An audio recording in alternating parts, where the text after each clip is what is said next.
Hi everyone, I'm Shelly from There's No Place Like Home at redheadmom8.wordpress.com. One of the most common comments that I hear from people is that my channel is different from other homeschooling channels because I talk about truth or topics on top of it. And I know myself that I haven't seen a whole lot of other homeschooling moms doing it. I wish they would, but I haven't seen it yet. So one thing other than that they ask is, what is on my bookshelves? Because I'm always talking all the time about books that I've read or how I love to read, and I'm always posting new books that I've gotten on my Instagram page. And so people just want to know, what is on your bookshelves? Well, to be honest with you, I can't show you everything that's on my bookshelves because I probably have about 500 books, and that would take way too long. So what I've decided to do today is I've decided to pick out my favorite selections that I have on my bookshelf, and I narrowed it down to 30. So yeah, it's still a lot, but I put them into categories and I'm going to share those with you today.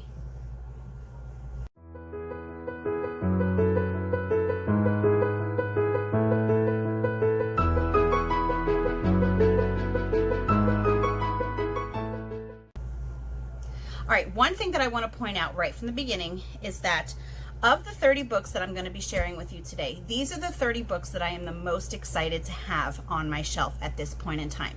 It does not mean that I don't have any other favorite books, because I have a lot of favorite books that I just don't own. I've typically just gotten them from the library, but I'm going to show you what I actually own. And what I also want to say is that I have not read all of these books yet. The reason that I'm sharing some of these with you today is because I am excited to read them. Like, I can't wait to finish the one that I'm reading so that I can get on to the next one. So there's going to be a mixture of books that I've read and already know that I love, and then there's going to be some books in here that I'm just super excited to start, and I thought that maybe, you would want to possibly buy one too, or check one out of the library. Anyway, so my first category that I'm going to start with is health. I guess you could call this the health category. So one book that I love is How to Raise a Healthy Child in Spite of Your Doctor. I wish that I would have had this book years ago when I first became a parent, and actually this was written in the 1980s, and it just tells you how to treat and diagnose colds and strep throat, vision and hearing problems, allergies, emotional problems, and it doesn't always say don't go to the doctor. He basically tells you when you should go to the doctor, because a lot of times the reaction for most parents is their child is sick, they immediately go to the doctor, and that's not always good for your child.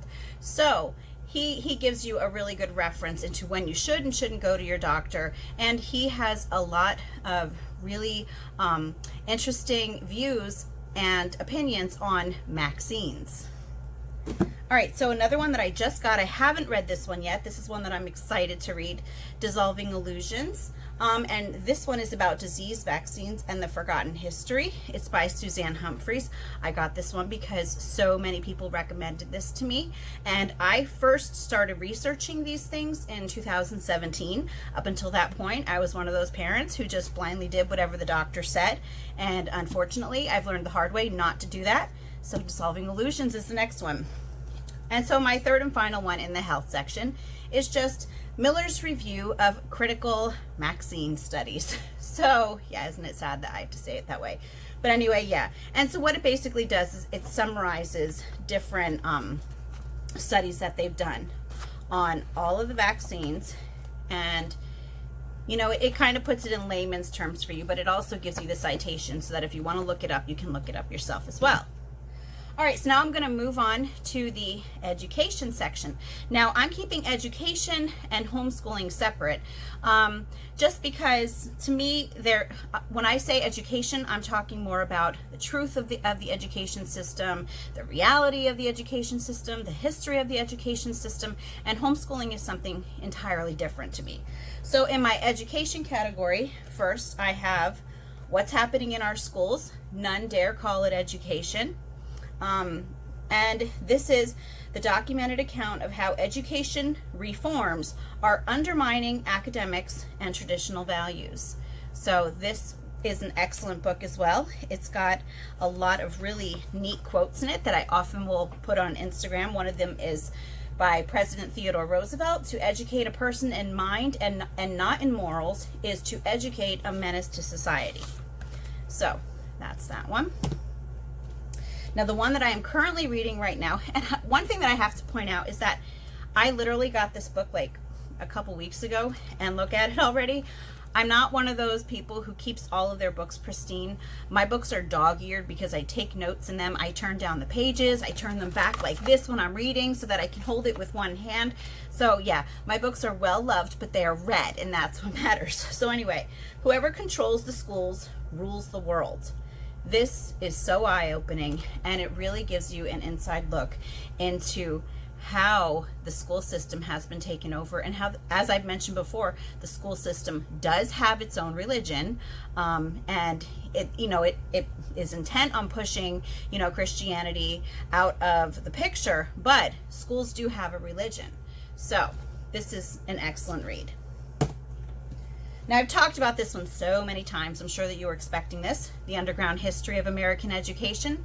I have made several videos about this book. I've talked about excerpts from it because there are some essays from John Taylor Gatto in the back, and this just gives you a really eye-opening look into the truth of the education system, things that, most parents don't know. Parents don't think to research the education system. But once you do, well, I think that a lot of parents, if they would actually look into it, they would choose not to ever send their kids back. Another one by John Taylor Gatto is Dumbing Us Down, The Hidden Curriculum of Compulsory Schooling. This was the very first book by John Taylor Gatto that I read, and this was kind of my red pill in education moment. This is when I realized, wow, this is so true, and I realized it from my own years in school. I noticed a lot of similarities with when my kids were in school. So it's a quick read. Everyone always asks about that. This one is only volume 1 of this one. If you get the really big one, it's like the size of a phone book, but this one was reprinted and it's only volume 1. I'm waiting for them to get volume 2 out. But this one is a quick read, and it's a really good start if you haven't read any Gatto yet. And my last one in education is another Gatto book. This one the jacket fell off of, but it's Weapons of Mass Instruction. And I think the subtitle is A School Teacher's Journey Through the, here it is, A School Teacher's Journey Through the Dark World of Compulsory Schooling. So if you don't know, John Taylor Gatto, who wrote these last 3 books that I talk about him all the time. He actually was a teacher. I believe for 30 years he was a teacher. He won the New York City and New York State Teacher of the Year awards multiple times, and he eventually quit teaching because he said that he was no longer willing to hurt children. And then that is when he wrote these books, and he started really waking parents up to what the education system is all about. Okay, so now the next category is, I guess you could call it government. Maybe you could call it the truth about government. I don't know, but they're all government related. The first one that I have not read yet, but again, it was recommended to me by someone at my church, and I'm really looking forward to digging into this. It's Uncle Sam's Plantation, How Big Government Enslaves America's Poor and What We Can Do About It. And it's by Star Parker. And I think that a lot of us are well aware of how big government manipulates people. And I am really looking forward to digging into this, and I think that this is another book that every person should read. Next, so perfect for these times that we're in, sadly, Rise of the New World Order, The Culling of Man. Another one that I just got, and I actually just got this one too. Like in the last month, I probably got at least half a dozen new books, so these are some of them. Yeah, so I have not started reading this one yet. I am looking forward to it. If you see on the back, there's a distress signal, and I think that that's what we should all have hanging outside of our houses right now. And what this is talking about is, the government's plans for us, which again, you could say all you want, conspiracy theory, whatever you want, but so far we've been pretty good on the whole pandemic thing. So, you got to give us some credit with that. And also, here we have by Thomas Horn, Saboteurs, Shadow Government in the Quest of the Final World Order. And it says, from shocking WikiLeaks revelations about Satanism in the U.S. Capitol to the connection between witchcraft, the Babylon working, spirit cooking, and the fourth turning gray champion, how secret deep state occultists are manipulating American society through a Washington-based shadow government in quest of the final world order. Another one I have not read, but I'm looking forward to. That's also one of the recent ones that I got. Now this one, Behold the Pale Horse, I actually did a video on the first chapter of this not too long ago, maybe 2 weeks ago. And this was actually written by William Cooper. He was a former United States Naval Intelligence Briefing Team member, and he was privy to a lot of top secret information, and he kind of became a whistleblower for everything that was going on, and he was eventually assassinated. And the last book in this category that I have is another one that was recommended to me. So again, it was one that I just got recently, so I haven't read it. It's Propaganda by Edward Bernays. And you know, I already know that the media completely manipulates us. The entertainment industry completely manipulates us. Everything at this point is about manipulation, and that's why you really need to stay as far away from your television as possible. And that actually goes like right with the post that I just posted on my YouTube community section. But anyway, yeah, so even though I know basically what they're doing, this gives you an intimate look into how they do these things. So, oh, and by the way, Edward Bernays, the author of this, he was the nephew of Sigmund Freud. So, all right, now I'm going to get into my fiction category, and I'm going to be honest. I don't read a whole lot of fiction. I am more of a nonfiction gal, as you can tell from all of these selections that I have. I used to really love fiction, but since I started waking up, like I want to gather as much information as I possibly can, because I know that we're not going to get that from the media. We're not going to get it from like the normal TV shows or mainstream documentaries. So you basically have to go out there and you have to grab that information for yourself. And I was gonna say, but there are times that you do want to kind of escape from all the stuff that's going on. But I'm actually looking now, in the books that I have for my fiction section really aren't even much of an escape, and you'll see that right now. So the first one I have here is Ray Bradbury, Fahrenheit 451, and this is a book. It's reminds me so much of the things that are going on today. It's a dystopian book, like 1984 and Brave New World, that I've talked about several times. And it's basically like the main character is a fireman, but in this book, firemen don't put out fires. They actually set fires, and no one is allowed to have books. So that's starting to sound familiar, right? Anyway, the next one that I have is Long Walker's Return of the Nephilim, and that's by Steve Quayle.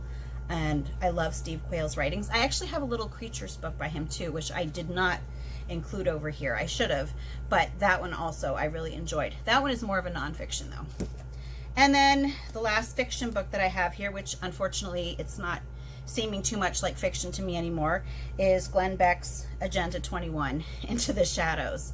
So yeah, as you can see, even my escapes are not escapes for me, which is why from time to time you're going to see me not online as much as I normally am. And those are typically the times that I just need to kind of get away from it all. I usually veg out and just watch like fluff TV. Yeah, I know I'm telling you to stay away from your TV, but these are shows that I know are like, they're okay. But it's kind of like fluff TV, just to kind of take my mind away from everything, because you do have to really allow yourself that break from reality once in a while. Okay, now we have my faith section. I guess you could call this a faith section. And one thing that I'm going to say is that a lot of people, if you ask them what the books are that they're reading in their faith section of their own personal library, you're going to find a lot of books just about maybe about like the Great Commission, or about I don't want to say living your best life, because he is not a Christian. I think most of you know who I'm talking about. But anyway, what I'm trying to say is that the books that I read in my faith section are likely not very close to what a lot of other Christians do, and that's just because when I read the Bible, I want to like delve really, really deep into it, and not deeply, not like a lot of times I've gone to women's Bible studies and you study basically like every single word and everything, which, well, yeah, that's important to do that too. But when I say I also want to learn it deeply, I want to learn it in the way that it was meant to be written. For example, I'll show you a few books in a few minutes by Dr. Michael Heiser, and he is actually an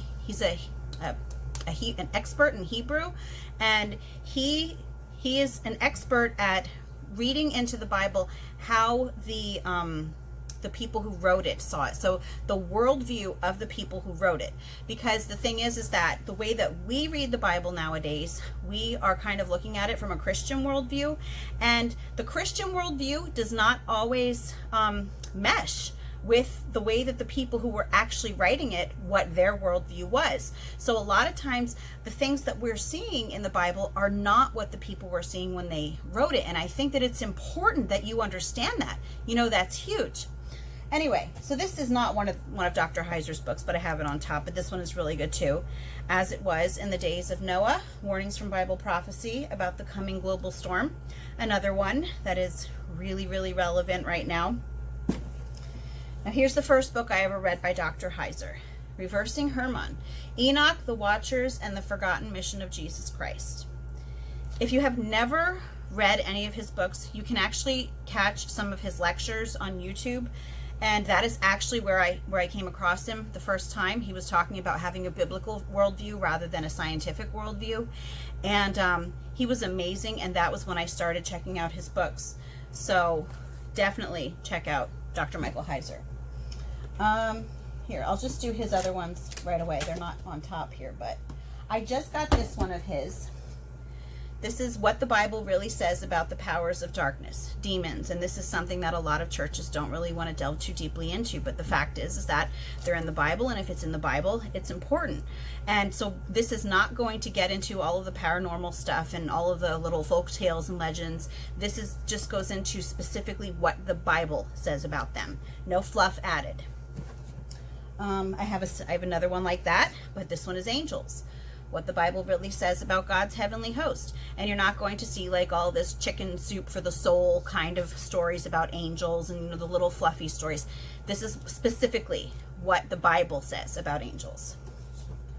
And the last book that I have by Dr. Michael Heiser, but not the last book in this section, is The Unseen Realm. And this was the second book. Yeah, it lost its jacket, but this was the second book that I read by him, but it was the first lecture after the biblical worldview one that I saw, and this one was also amazing. And this is one where he really delves deeply into the differences between our Christian view of what the Bible says versus the view of the people who wrote it. Okay, next I have here by Rob Skiba, Archon Invasion, The Rise, Fall, and Return of the Nephilim. So I know that there are a lot of different viewpoints on what the Nephilim are, but if you go by what the people who wrote the Bible were talking about, to them the Nephilim were the offspring of the sons of God and the daughters of men. And sons of God meaning they were not referring to like the I think it was sons of God. They were not talking like about the sons of Adam. I think that's what they usually say, in the daughters of Cain. If you look throughout all of their writings at that time period, no, they were talking about not necessarily angels, but they were talking about some sort of spiritual beings, not the sons of Adam. Okay, and on that note, we have Unearthing the Lost World of the Cloud Eaters. This is also by Steve Quayle. Compelling evidence of the incursion of giants, their extraordinary technology, and imminent return. So, you know, when they talk about giants in the Bible, those were the Nephilim. They talk about them actually several times before and after the flood. And so what this is saying is that there's compelling evidence that they were definitely real and that they could still be around to this day. So, now, lastly, homeschooling. So, this is like my favorite notebooking book. This is Notebooking, Yes, You Can Be a Binder Queen by Cindy Rushton. This book got me so excited about notebooking. I got so many of my ideas about notebooking from this book. So this was my inspiration. You saw all my videos about notebooking. This was my inspiration for that. Okay, so another one that was really good, very old, I've had this a while, Free Range Learning, How Homeschooling Changes Everything. And this is kind of written in an unschooling point of view or like a life schooling point of view. But even if you're not an unschooler or a life schooler, you can take so much out of this because it teaches you so much about how you can actually use the world to teach your kids. Now these next two books I've had like the whole time I've been homeschooling. So these are like 12 years old now. The Unschooling Handbook. I don't know what's on there. It looks like my kid's got gum or something on it. The Unschooling Handbook, How to Use the Whole World as Your Child's Classroom. And this gives a really good view of, it gives anecdotal stories of what unschooling is really like. Sometimes you think that you're explaining unschooling in an easy to understand way, but people still can't grasp how it actually works. So that's a really good book for people who need those anecdotal stories to see how it played out in actual people's lives. So that's a good thing for that. And I believe it's written by the same person. This one here is also really old, the Homeschooling Handbook. Same thing, it tells you about all the different, not all of them, but the main styles of homeschooling. And it gives lots of anecdotal stories of how people made those different styles work for them. Next is Educating the Wholehearted Child. This is one that I started reading, but I haven't finished. A lot of times when I get sidetracked, I kind of set a book aside and finish it later, and that's what happened with this.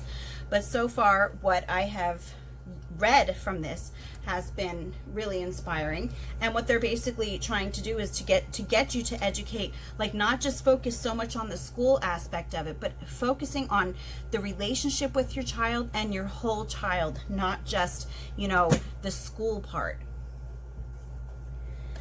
This book by John Holt, Learning All the Time, this one literally changed the way that I looked at learning. When I first read this book, I was still doing a pretty school at home kind of thing, and I wasn't understanding how kids naturally learn, and I was trying to push too much on my kids all the time. I wasn't letting them learn naturally, and this book changed everything for me and really helped me to relax and to realize that kids are natural learners. And I think that a lot of times we adults forget that because we put them in school so early. But really, if you just let them go, it's amazing what they will do. And my last book is, well, the last book I'm showing you today is Teach Your Own, the John Holt book of homeschooling. So while I talk about John Taylor Gatto all the time with kind of waking me up about education, John Holt is the one who woke me up about how children learn. And so this book, Teach Your Own, the John Holt book of homeschooling, is an amazing guide for how to teach your children at home. And he's not one who's all school at home and everything, because he's the same one that wrote Learning All the Time. And he spent a good portion of his life just observing children. And he just was so in tune with kids. It's amazing. And he has some really good information in this book as well. Anyway, that's all that I have for you today. If you like this video, give it a thumbs up. If you haven't subscribed yet and would like to hear more of what I have to say, I would love if you would do that. If you have any questions or comments, you can leave one over on Instagram because YouTube disables my comments. And if you like my work and would like to check out my Patreon page, I will leave a link in the description box for that as well. And I hope you have a great day.